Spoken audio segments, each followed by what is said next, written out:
XboxEra. We're an independent, community-funded publication focused on providing the best coverage and discussion of your favourite platform, Xbox. With best-in-class forums, a kick-ass Discord server, and awesome merch, XboxEra.com is your destination for the best news, reviews, and features focused on what you care about. With shows like the XboxEra podcast, headlines, and a whole heap of Patreon-exclusive content, we're proud to be an independent publication completely funded by you. If you value having an outlet truly focused on your preferred place to play, you can become one of the cool kids by supporting us directly via Patreon. Just head to patreon.com/XboxEra. You get cool swag and awesome perks, and we get to keep doing what we do. Become a part of the best Xbox community on the internet and help us grow even larger. Thank you for your support. Everything XboxEra does is only made possible by the growing army of incredible Patreon supporters.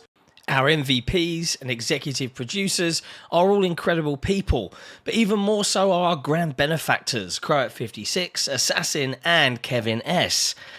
All of this under the watchful eye of our lovely and benevolent CEO, Torn Raptor. If you want to become part of one of the best communities on the internet, head to patreon.com/XboxEra, where your patronage can help keep us alive for another month.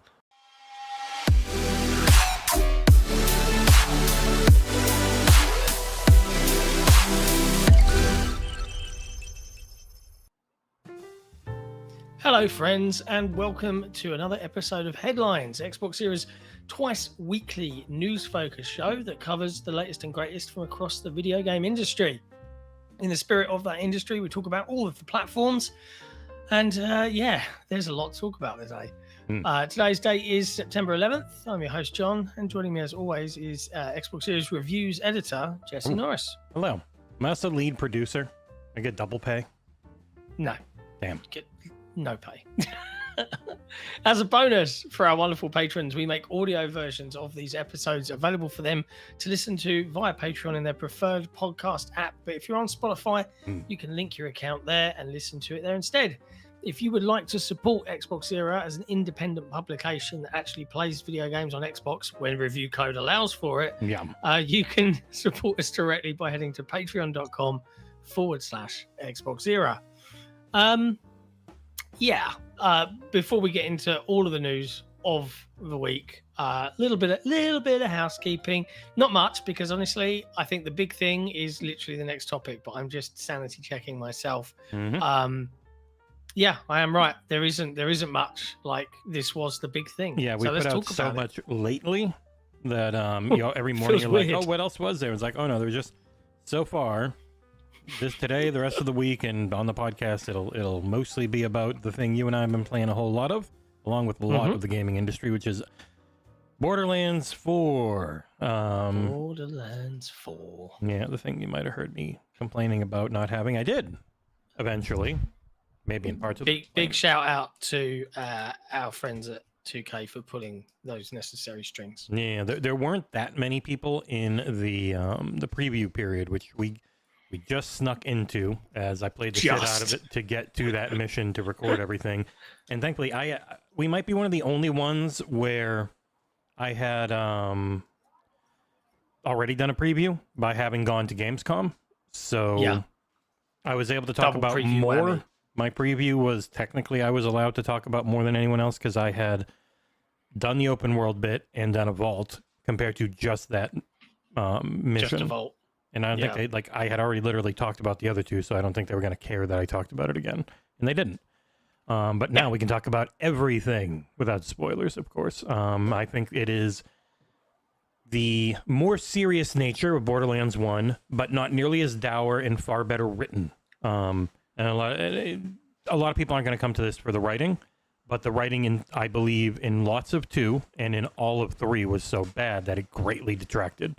Especially like the call-outs and just all the writing in Borderlands, most of 2 and all of 3 was very bad.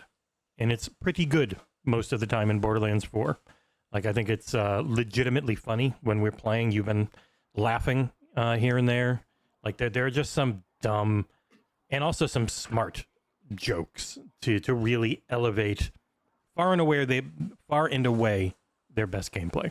Like not even close. Like, and it's I guess you're gonna get kind of two perspectives. Obviously, I didn't write the review, but I did join Jesse. I think Jesse, you're at level like 50. Yeah, I'm something. maxed out. Yeah, I'm maxed out. Level 50 I'm and level 35 for the specialization tree, which is endless. And that's across like 65 hours of gameplay. Comparatively, I'm level 21, and I have played around 15 hours of Borderlands 4. So, like, don't take my thoughts as gospel, but like, I would also say, as two gamers that like lots of different games, Jesse is absolutely like in on this series. I haven't played a Borderlands since Borderlands 2, which I had a LAN party for back in the day, and we had the four of us round, and we were just playing co-op, and it was hilarious and loads of fun, right?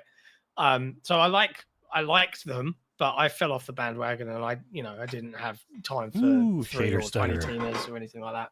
And there is shader stutter, as you see in this game. They've said it will be fixed with today's patch, but I haven't played today, so I have no idea. Yeah, I doubt it. But I will say that I think it is the best Borderlands I've ever played. Like, it's that easy to say. It feels great moving around. Combat is awesome. The guns are great. Shooting feels great. The UI is a lot better than they've ever had, which is very important with how much loot you get, which was always one of the toughest things in the series. Was you get 900 pieces of loot, and then it takes you 3 months to sort through them every time. Yeah, and I am one of those people that's like, and that happened a lot while we were playing. I was like, wait, I need to organize this, and like, I just can't help myself. But when it comes to the writing, like, and this is a mild, tiny spoiler, there is a side quest that I'm playing at the moment that had me chuckling, and the general premise is you're on Kairos, the planet, and the character called Skeptical Steve he is a flat Kairoser. And the quest line is basically me arguing with him about the fact that that's ridiculous, and that proving that the planet is round. And like, it is long. This is a side quest. This is not a main quest. And I am chuckling, and the banter between the two. And he's, of course, played by a Southern sounding American accent. Well, gravity doesn't exist. And I'm just like, oh, God. And it is cracking me up. It is very good. I'm very impressed with what Gearbox less meme focused. Yeah. And the clip playing here, I put in some clips that just had performance and stutter issues, just in case they are not fixed by the day one patch, like Randy claims they will be. Because day one patches generally help quite a bit, but they don't fix everything. It's always one of those hard things. You'll say, they said it'll be fixed by this, but you don't expect it. And half the time I don't even put it in there just because I don't believe it. But yeah, if you've ever enjoyed an open world, and this is one large, seamless open world with bespoke dungeons and stuff to go into, it's a very large map with lots of quick, fast travel on PC, because again, I have absolutely no idea how this is going to look, run, or play on console. As a word of warning, let's no just idea. Clarify that. Like, there's been a lot of, why is there no console? We've seen YouTube comments like, what about Series S? Like, how can you call yourselves XboxEra? I was like, bro, no outlet was given console code. Nobody. Yeah, and I think I figured out why. If you look, the preload was 29 gigs, but on PC it was 66 gigs to play the game. And now it says there's like 40 gigs waiting on Xbox. So they did not have the full game even ready to preload before launch. I should probably go back and update that article with the final install size once I can. But it did not exist. I am on an all AMD rig, and it is extremely well optimized for that. My average, if you look at the AMD thing now, it says like my average frame rate's 115. That is with frame gen, which I never use normally, except for I've had no problems with it in this game. It's like NVIDIA frame gen, it's okay. You're still going to get some input latency, and I definitely feel it if I'm not already over 100. But in this game, average around 70 to 80 without it, and then up around 120 with it. And it's doesn't look any worse, and it feels almost the exact same. Yeah. I played it on a Steam Deck. It was unplayable. The most I could get was like 25 FPS, trying to bump up the TDP and everything in there, which just drains the battery super quick on a Steam Deck. The Steam Deck is good when you don't do that. And then Legion Go, same, had to go to performance mode, but then was getting 30, 35. So it can be playable in your Legion Go and Allies. Probably not the most playable, but it is playable, which is not the norm for highly performant, very pretty Unreal Engine 5 games. And this game is very good looking, while still being in that Borderlands style. Because I don't know if you remember the reveal of Borderlands, where it was a dude bro realistic looking gun game. Like, it was still all about the guns, but graphically it didn't look anything like this. And they delayed it, and they completely changed the visual style and made it into the whole cell shading look that everyone thinks of with Borderlands. And I feel like they've really perfected a middle ground now with the fidelity of this one, where it is so good looking that even though it is still their cell shaded style on the models and everything, it just looks really good. And I'm very curious what it's going to be like on consoles. Yeah, it's very delightful to play and look at. Like, I've been playing it in ultra wide. You can see some of my screenshots in Jesse's review. And on my rig, you know, the only performance issues that were really encountered were that stuttering issues, and it was particularly focused on vehicles. Now, whether that's because it's streaming in world assets faster, but outside of that, like, and if this day one patch lands, I didn't really have any kind of perf issues. I think my headset screwed up at one point, and like the audio was bad, but it wasn't the game; it was my headset. So. Yeah, like I think it looks really, really good. I think we're about to get a storm here. These clouds have just hit. And I'm like, my son is walking home from school right now. Best jog on, Sonny Jim. And speaking of which, this is a whole new era. He goes to secondary school now, so I might have to literally stop mid-show and let him in. So, warning. He's not old enough to be trusted with a key. And I've just seen a comment on our Twitter account about the thumbnail that you've used for the Borderlands 4 review. Yeah. And I don't know whether I don't know if this is someone that follows us and actually kind of knows our content and knows that we were joking, or he's actually serious. But they put, I don't know, that thumbnail seems too goonerish for the super sensitive reviewer at XboxEra. Did you run it by him first? We all know how he is. And I'm like, are you in on the joke, or do you still take this seriously? I don't know. I don't know. I mean, I used it again for the thumbnail on this. Yeah, my screenshot. I'm gonna ask. I can't tell if they're in on the joke. Okay, so Mikey Barra just quote tweeted Tucker Carlson, who had Sam Altman on discussing God, Elon Musk, and the mysterious death of his former employee with just the words, "Wow." Okay. Yikes, cool. Barra. Just yikes things. Effin Bush. I won't say the whole name just in case. No, the thing is, censorship is wrong. Is their profile? Yeah, that's why it leads me to believe that they're not in on the joke. Yeah, I have them blocked. They're not on my account. Okay. They are. So yeah, no, they are not in on the joke or seemingly understanding the fact that I'm the guy, and I reviewed them both. But yeah, if you are into both either solo or co-op, I think this game is perfectly fine in both. Obviously, every game is always going to be more fun when you're playing with friends that you like. It's just a fantastic experience. Like, I'm 65 hours in, I could do another 65. I've saved really digging into... I mostly played as Vex, the Siren. I think she's probably the best for solo with all of her 2 pet builds, and then she has one that's not a pet build. That's a shootout friggin' Cthulhu tendrils that shit build for soloing. So she was really good for that. And the grappling hook is not the Halo Infinite one. It is a specific use one. So if there are hooks in the environment, you can grapple onto them, pull yourself forward, and there are things in the environment you can grapple onto and pull to yourself and then toss, like you can with the canisters and stuff in Halo Infinite. So those are the 2 uses of the grappling hook. Also, you can like yoink stuff open or close it with the grappling hook. Yeah, overall, like, I just have had one hell of a time. I think, as people may notice from even like my friggin' Redfall review, open world looter shooters are in general my top genre. You're muted. Yeah, I know. They're your favorite games. They can be like obviously the Souls likes and some of the other stuff, but consistently they're probably my most played. Like I had many hundreds, if not thousands, of hours in Borderlands 2, and really enjoyed Tiny Tina's.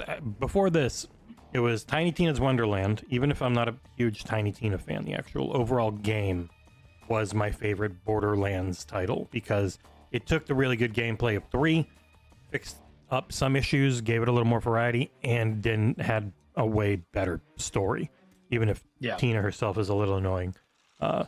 Borderlands 3 gameplay-wise, amazing, but both 2 and 3 I didn't really like the story of. Like they felt they hit into something with Handsome Jack, and then everyone had to be this quippy dickhead, and that's gone in this game. Like everyone is not a quippy dickhead. And I'm kind of with you, Bash Video Editor. It's a weird thing, and I think it might tie into people's dislike of Randy Pitchford, but some of the reviews I've read have done nothing but praise the actual game, and then seemingly knock it for things that aren't in the game, and then end up giving it like a 7 or an 8. It's like, as a game, I think it's absolutely fantastic. You can tell from my score, it's probably my favorite overall thing to play this year. It might not be the best experience.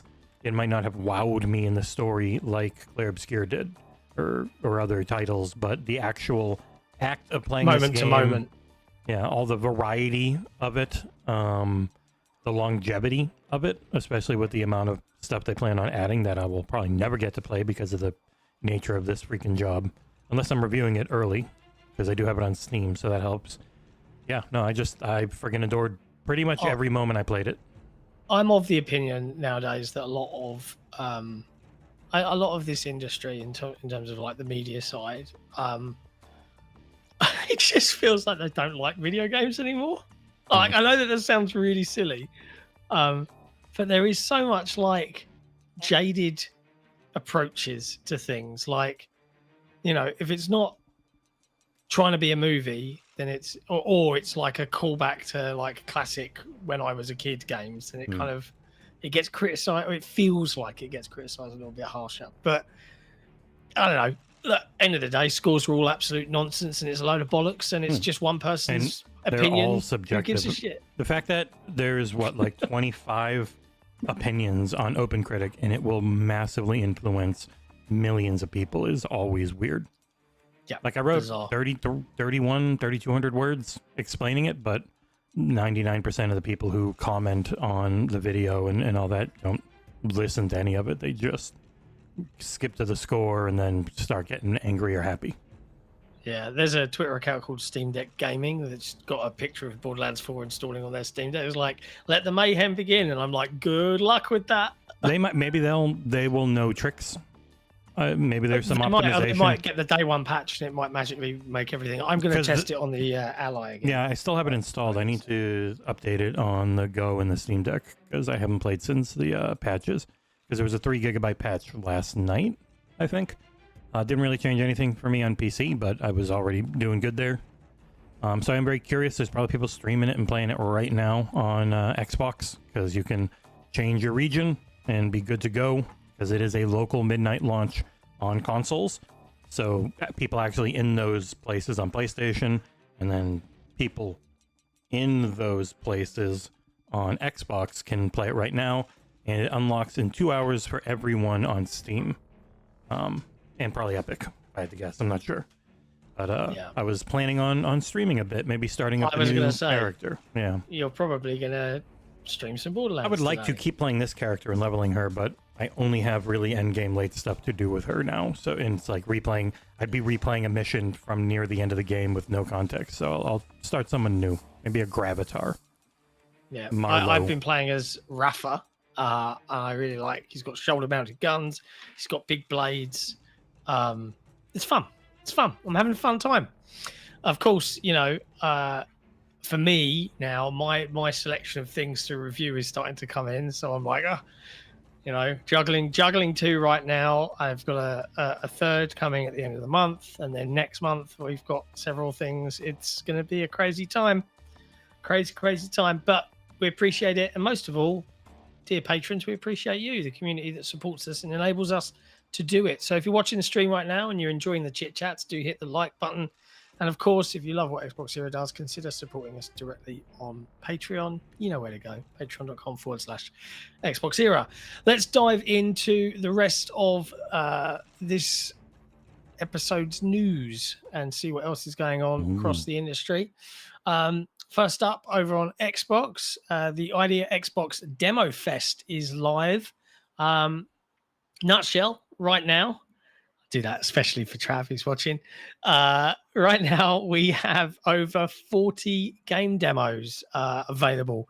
These aren't always just like specifically built game demos that are all super polished. These are often more like show floor. You're at a Gamescom or a convention type center, try a game out for 10, 15 minutes. So some of them can be a little rougher, but there is a lot, a little rougher. They were staying on topic. There's a lot to go and dive into. We've put a full list over on XboxEra.com. I'll put the link in the chat if you want to have a look-see and see if anything takes your fancy. But we've got games like driving on a moped to deliver a pizza and going on a crazy adventure. We've got new Metroidvania type things. We've got the very cute Coraline-looking Gloomy Eyes. That's got a demo out there. We've got an interesting 3D puzzle of aligning objects called Possessions that caught my eye and looks quite cool. Might be working on a review of Gloomy Eyes. Your mic is barely picking you up, I'm afraid.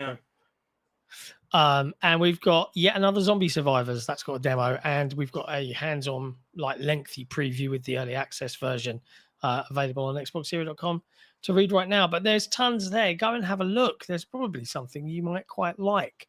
I do know the team are downloading various demos to kind of put together a list of the things that they enjoyed the most. But these demos are live from earlier this week right through till September 30th. So you've got plenty of time to just have a little browse, see what you fancy, try out a new indie game, and before you know it, you might have something amazing. Yeah, I think Barry had a review for Gloomy Eyes in the works. I can't remember. I think he definitely likes the look of it. Elsewhere on Xbox, there is a ton of sales going on right now. Ubisoft are doing one, which has a ton of open world Ubisoft games that you can go in and grab on the cheap. Activision Blizzard are doing a sale from a publisher perspective on a ton of games. You can get 25% off Tony Hawk's Pro Skater 3 and 4 cross-gen edition, 50% off of Sekiro Shadows Die Twice. Diablo is 67% off. Call of Duty Black Ops 6 cross-gen is 45% off. Vanguard is 60% off. You can get the Batman Arkham Collection 85% off the normal retail price. There's tons and tons and tons of deals. 500 plus. The first 2 games in the Arkham Collection and the third game, none of them run great.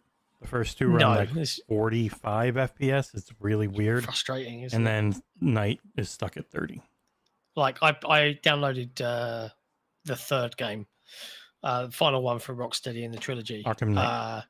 Yeah, with the open world and the Batmobile on PC, and that still looks freaking incredible today. Yeah, like it's such a great game. Their fork of Unreal Engine 3 and so pretty. Their art style. Those are games to get on PC and then play on your next gen Xbox that can open Steam. yeah, maybe you're right. Again, I'll put a link over to some of the sales and deals in the chat. If you want to go check it out, you can do. But it's live and it's running right now. And I think it goes through right up until September 16th. So you've got some time if you want to make some savings and get some new stuff. Though everyone's already got an enormous backlog. And so half the time they are just hoping you'll buy it just to have it because they know you probably won't play it. That is Steam's entire business model. Yeah, it's pretty accurate, actually. I've got so much stuff on my Steam library. It's ridiculous. Sticking with Xbox for some further news. Halo Infinite, a golden oldie nowadays. 5 years young, 4 years young. Invasion. Yeah, it's bringing back fan favorite invasion mode from Halo Reach. Of course, the Forge team have stepped up to help out here on this one. So we've got a new mode. I think the mode was developed internally at Halo Studios by the Sustain team. I know a couple of those guys, if they're still there, of course. Invasion. But additional maps have been kind of put together by the Forge team. Forge community, I should say, to get things looking cool. But there's a whole new update. It's out now. Operation Warpath. You've got 8v8 battles of invasion with 3 different phases, with all different unique objectives and goals to kind of progress forward or push back.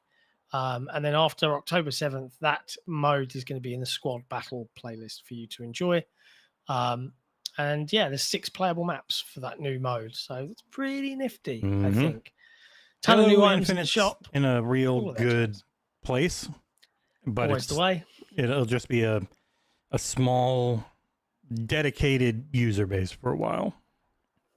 Waiting. 3 years too late. Yeah. They need to find a way of launching a multiplayer suite from Halo with everything in it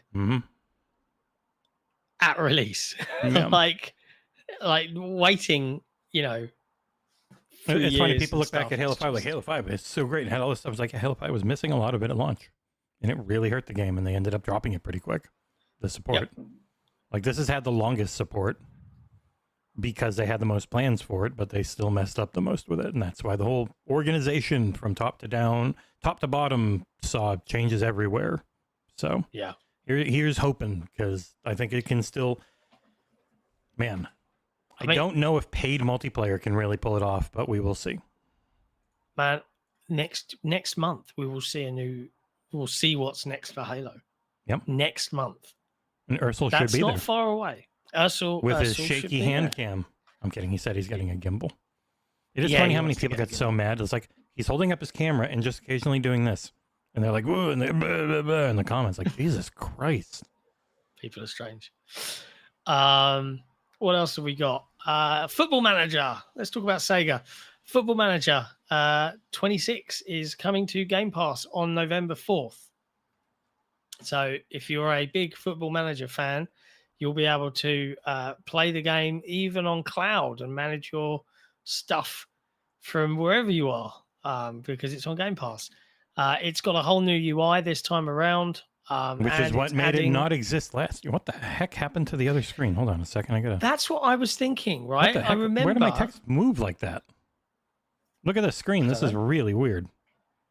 The headline text is just Football Manager 26 release did date. Not touch anything. It just went fucking crazy.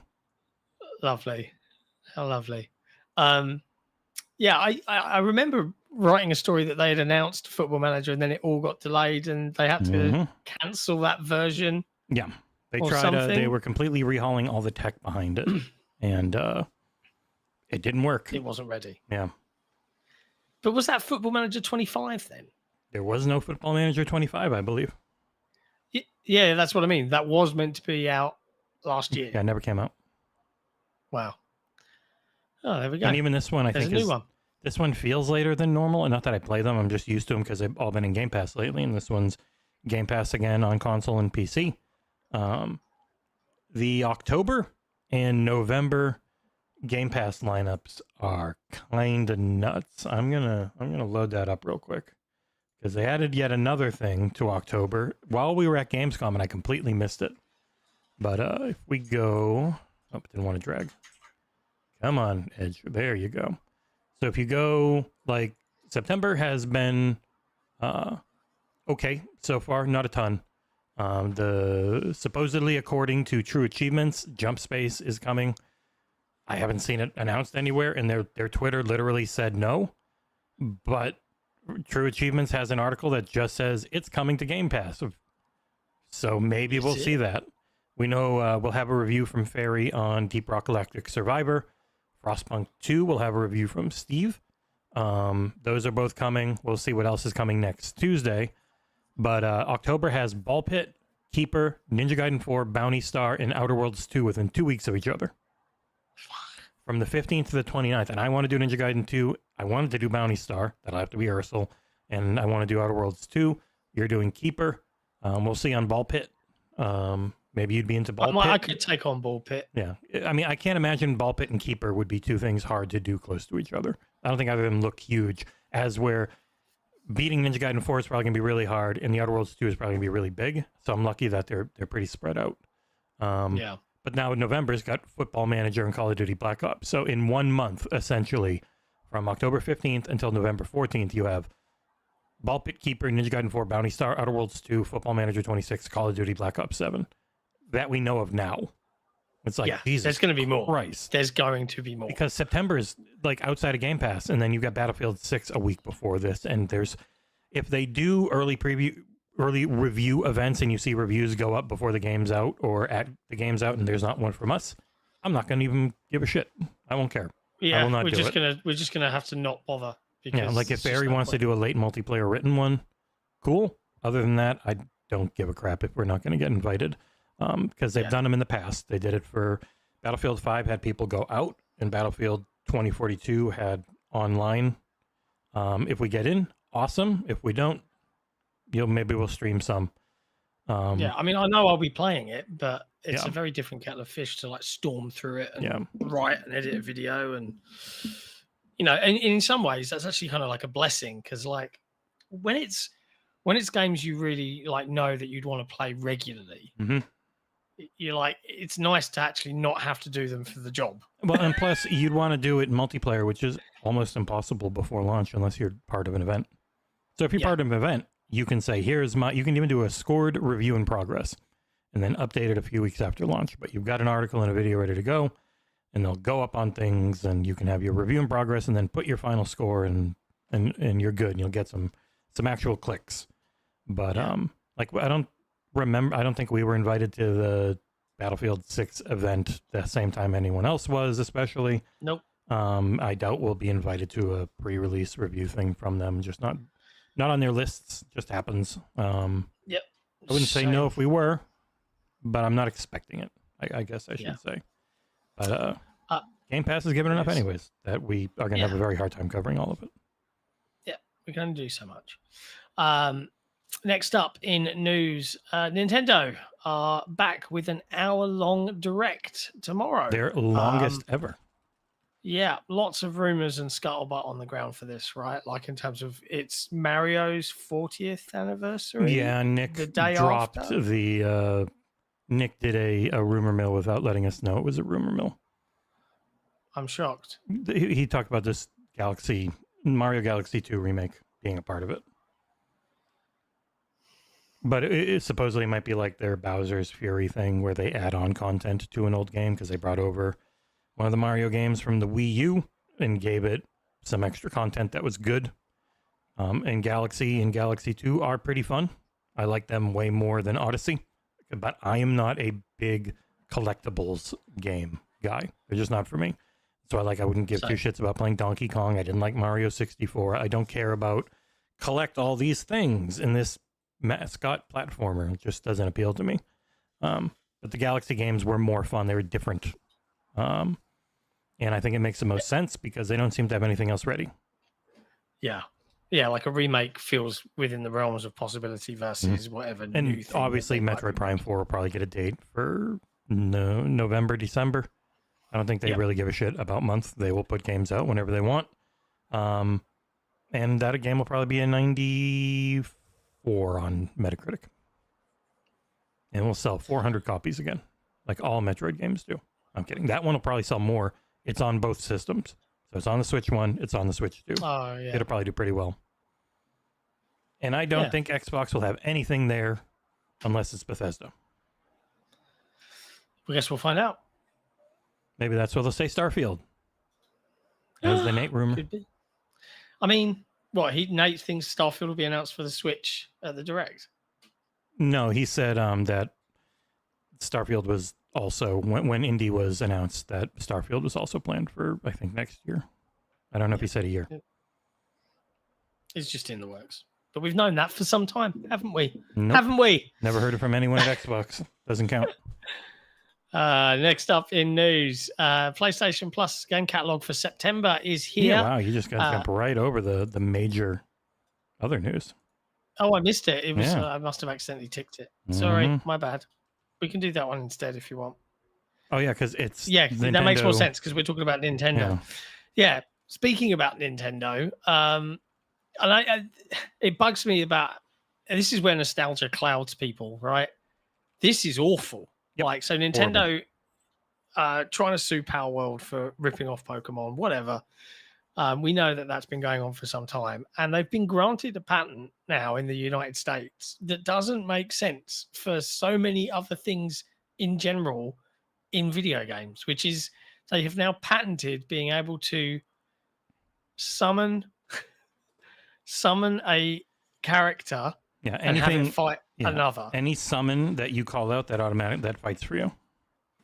Which is like I can think of You could do the little turrets in Halo 4 that you get as armor. Like most action games have something that could fall under this. Now patents aren't the same as like trademarks or other things, but they also are ridiculous. But they would have to somehow prove that they were first in it, and they're not. And they've never ever pushed like the type of patent trolling and stuff that they do in Japan.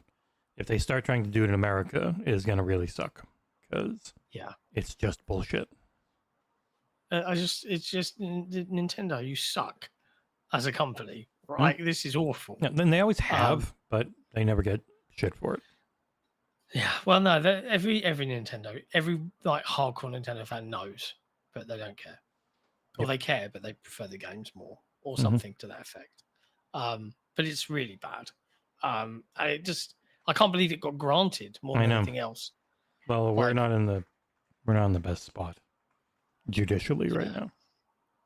Yep, that's true. Some crazy stuff going on in America right now. Including, did I see like, I don't know how true it is. Did I see like an AI generated Donald Trump go out officially over the airwaves? So what it is editing. It was a cross dissolve real quick. A crossfade. So his hands were here, and then his hands were here, and the pinky was up and above, and people were like, hey. It's like, no, it's pretty obvious when someone's having a hard time getting through all of their text in one take. You do your best to mix it together as seamless as possible to make it look like one take, but it was not. That makes more sense. Yeah. Okay. So I saw like people calling it out. I'm like, really? That seems weird. No, and like, it wouldn't look that good good and consistent either. It was just having a hard time reading the whole thing, probably. Bless him. Anyway, in other news, PlayStation Plus Catalogue is here. That's what we were doing next. This September, you can get WWE 2K25, Persona 5 Tactica, Green Hell. I've never heard of that one. It's another war game, I think. Shooty shoot. Oh, okay. Fate Samurai Remnant and more. Legacy of Kain Defiance joins PlayStation Plus Premium. There's a ton of stuff here. WWE was all right. I liked it. I think I gave it an 8, and that's what it ended up at on OpenCritic. I might have given it an 8.5. I can't remember. It was definitely, I gave it an 8. It was better than they have been.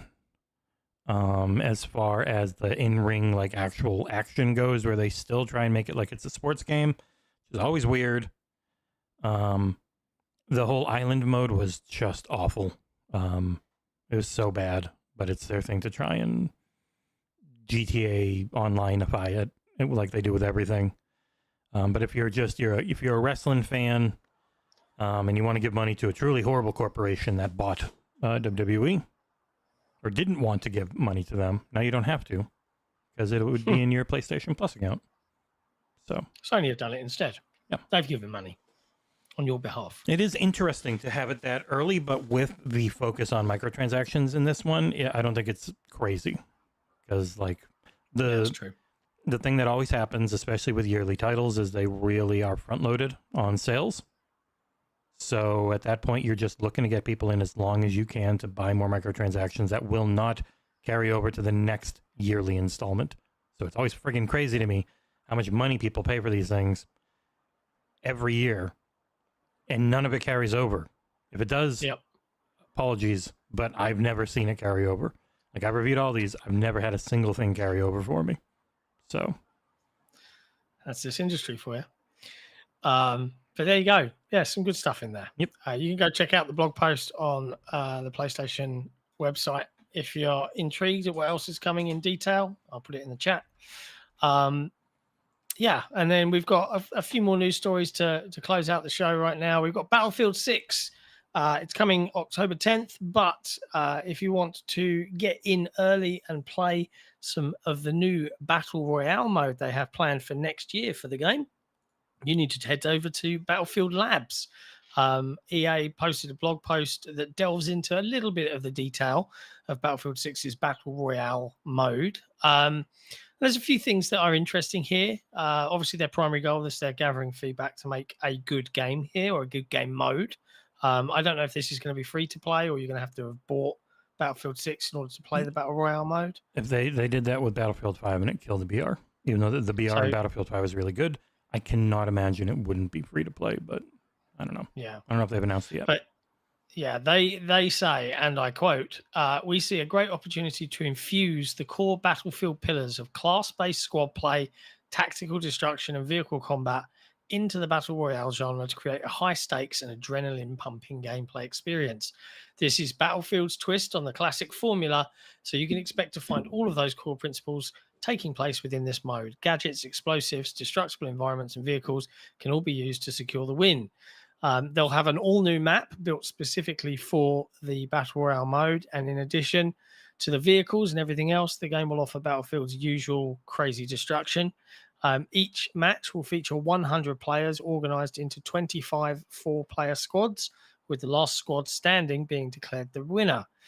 The team also plan to have what they call the deadliest ring. Sounds like me after a good curry in Battle Royale, with this one killing you instantly on contact. Per the developers, there's no jumping in and out of it. There's no using it for cover. There's no walking through it. If you get caught in it, you are done. I mean, that actually sounds quite refreshing, because I see a lot of Battle Royale play, and lots of people take the hit and have like health packs and armor stacked up to kind of survive in there for a little while to then flank and all of this jazz. I mean, I'll play it when it comes out and check it out, but if you're not too busy with Keeper and other stuff. No, like this is Battlefield. I'm not in Battlefield Labs, and the Battle Royale mode isn't coming out until next year. So. Oh, that's right. Yeah. I was just thinking of the 10th. The 10th. Yeah, Battlefield 6 was fun. I'm hopeful for it, but it is going to probably be my least played one if I'm not reviewing it. No, fuck you, Gaiden. You twit. My son got caught in the rain. He's not happy. I'm just going to go let him in. So I will back in a second. Yeah. When it comes to Battlefield, hopefully we're able to get in on the coverage. I'm not expecting it. We don't normally.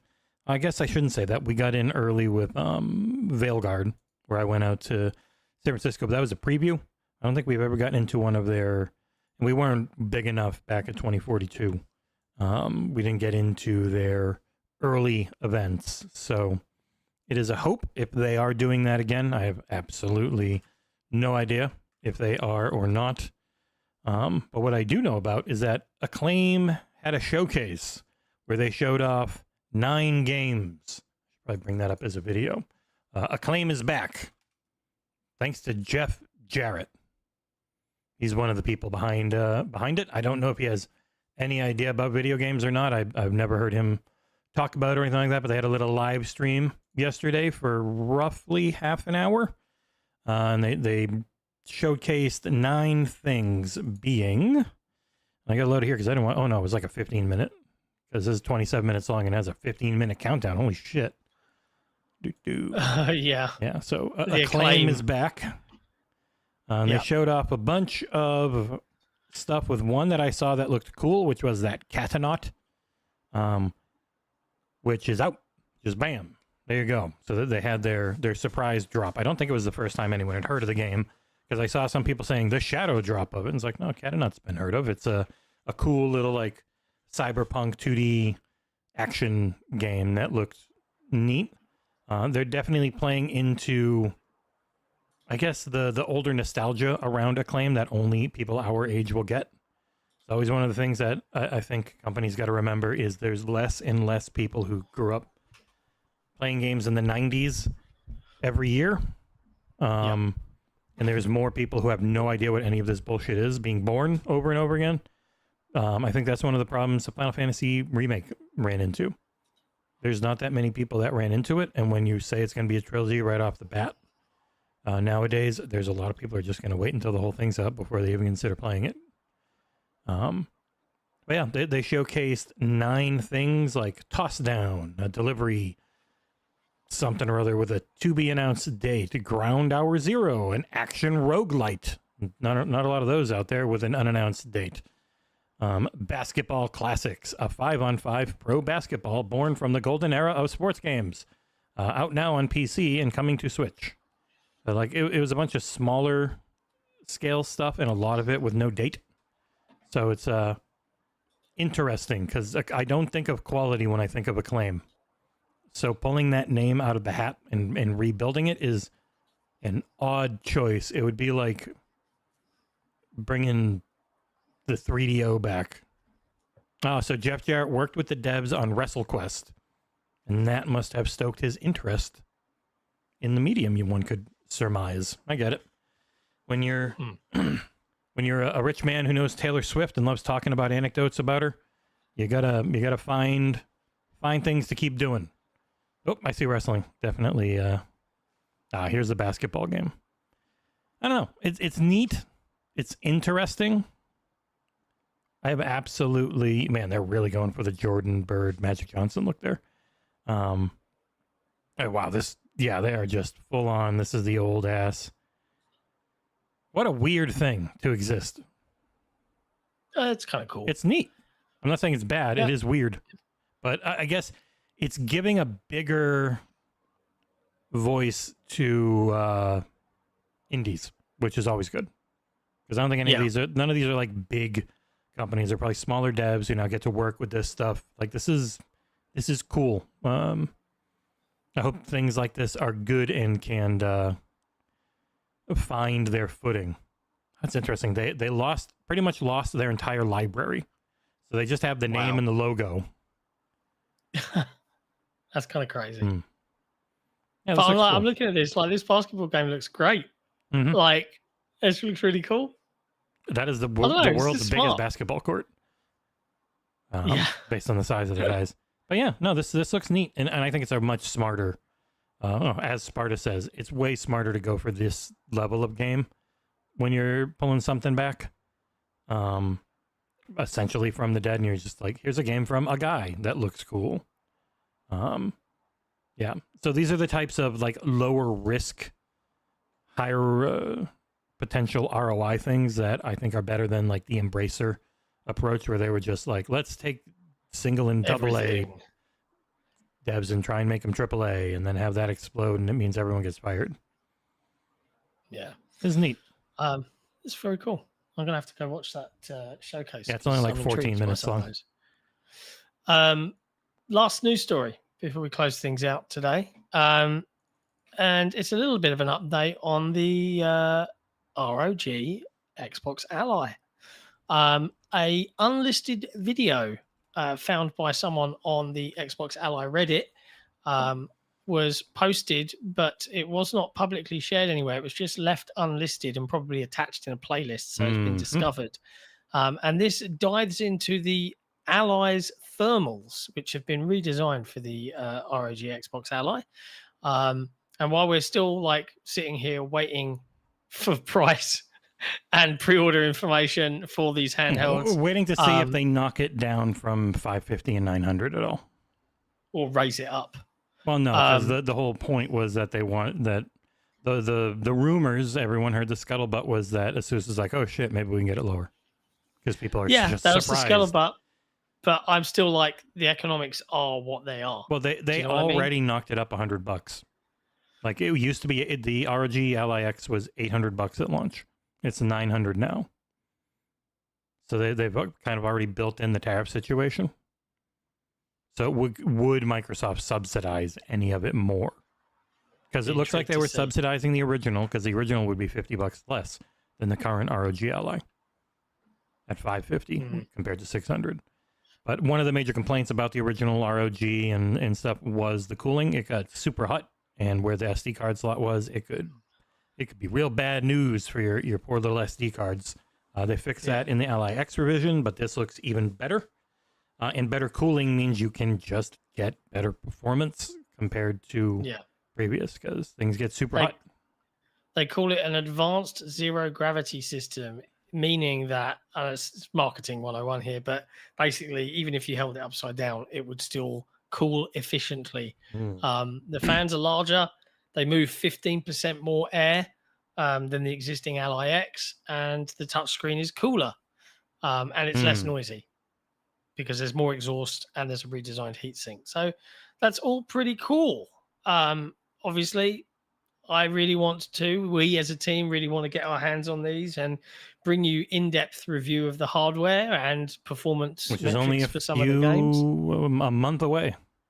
It's a month away. That's the other thing. Like, if that comes in October, that's also going to be like an enormous project to undertake. So, lots to do. Hey ho, isn't it fun? But that's about it, folks. That's about all the news we have time for. We'll just leave you to fly to New Zealand and maybe start playing Borderlands 4. I did see that Eurogamer didn't get a bloody review copy. Like we did, but Eurogamer didn't. Interesting. Digital Foundry did not either. Yeah. Oof. But they have posted their Hollow Knight review. 5 stars from Eurogamer. Looking at what Hollow Knight Silksong is, I'd probably be in the realm of my review of the first game, which is an 8.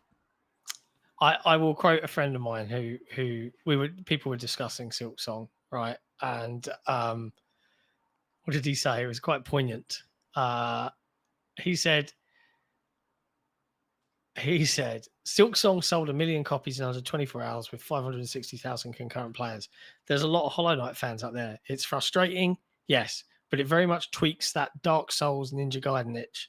When I was about 16, I went for a piss in the Reebok Stadium, and on the wall was a piece of graffiti that has always stuck with me. Odi et atmo exclusio. It's Latin. And he's put, why someone is writing in Latin over a bloke's urinal in Bolton is a mystery for the ages. But it translates to, I think, I love her and I hate her. I am racked. That's Silksong. That's what he put. I was like, okay, bro. Yeah. I mean, that's like that is a Dark Souls thing where they're so unbelievably hard. But when you actually succeed, they're amazing. Yeah, you get the adrenaline rush of success. Yeah. But you can look forward to Ursul's Xboxera review. 35 hours in. He's trying. He said, but it also seems like it's not anywhere near done. Wow. I told him to just write up a review in progress. Yeah, I mean, he could do that. But whatevs. Anyways, we'll be back on Saturday with the full crew for the first time in a freaking long while. I was going to jokingly be like, oh, guys, I can't make it. Moving house. You're terrible at lying, though, so we would have known right away. Yeah, I know. But yeah, we'll be back on Saturday with the XboxEra podcast. So be sure to tune in and come hang out with us as we talk through all of the latest Xbox news and games and stuff. And there'll be a lot because, we've been doing a lot. Mm-hmm. So we'll see you then. Until then, folks, you know the drill. Go play video games. Go play Borderlands 4.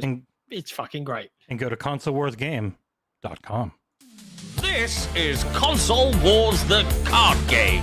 Featuring more famous video games than you can shake a stick at, Console Wars finally allows you to win a war you've been fighting and probably losing on the internet your entire life. Quit being a keyboard warrior with the warm embrace of anonymity to protect you. Now you and your friends can fight on the front lines, battling for incredible franchises, exclusivity, and eventual victory. Collect some of the most famous video game franchises of all time. Protect them with loyal and frighteningly dedicated fans. Brave the volatile video game industry and claim the ultimate victory in the console wars. Your favorite video game making mega corporation needs you. Enlist today. Head to consolewarsgame.com. Pick up a copy of Console Wars, the card game, outshine your rivals, and prove that your platform reigns supreme. Out now.